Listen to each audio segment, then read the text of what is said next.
this point to invite President Tillman and McCray to join us.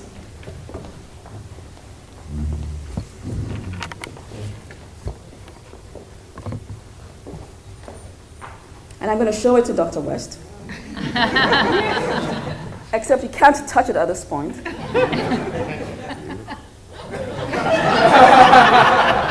And then you can get a glimpse of it. And I'm afraid I have to shut the box. And now I present this to you, Dr. West. You, professor of the class of 1943, a university professor in the Center for African American Studies, I present this to you on behalf of the award committee and the wider Princeton University. To you, Professor West.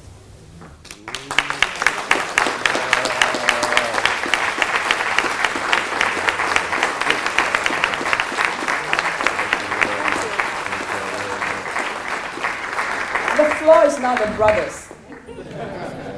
Wow, no, this is just a beautiful thing. I appreciate you all taking this kind of time out of your short life.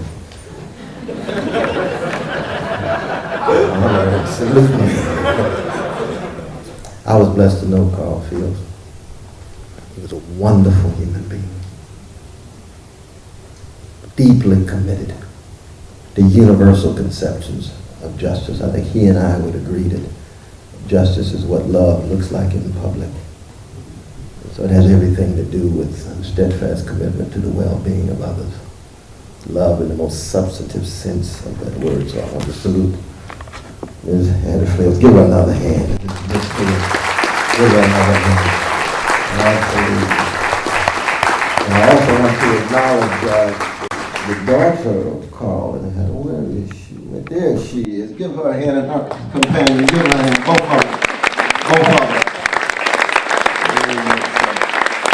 There's just so many friends here. I was surprised when I walked in and I saw all of my colleagues and so forth. I said, my God, this is an afternoon at Princeton where there's a zillion things to do. For Carl Fields Center to command this kind of crowd at 4 o'clock on a Wednesday. That is impressive. But when I was asked about this award, I said to myself, I got to think seriously about this. And like so many of these things, almost all these things, I asked Sister Mary Ann, who mediates all of my work with the rest of the world, as you all can see from this. She said, no, I think you ought to take this one. And she's absolutely right.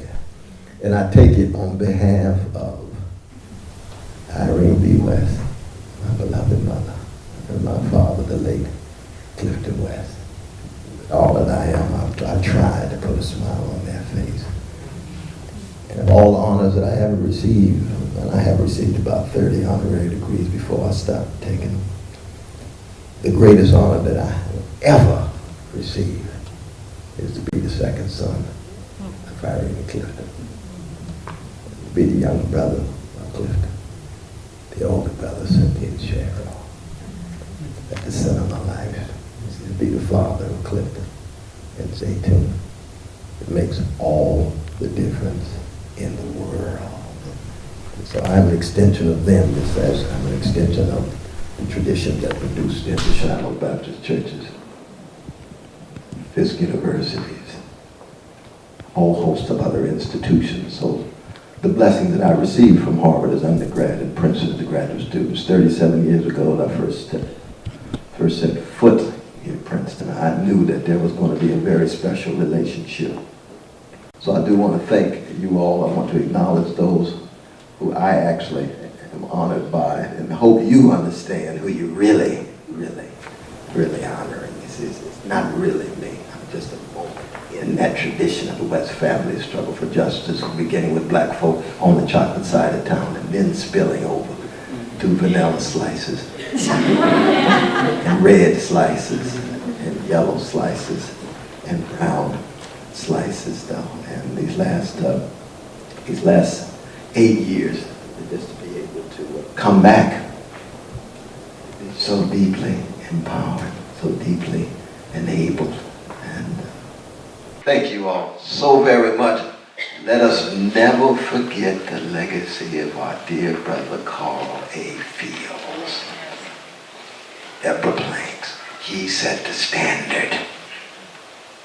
And he did it under very difficult circumstances. Princeton was not always a friendly place for Negroes, or ex-Negroes, or post-Negroes, or black folk. He dealt with that with dignity, sense of humanity. Let us never forget him, even at this moment of honoring a crack vessel like myself. Thank you all so much.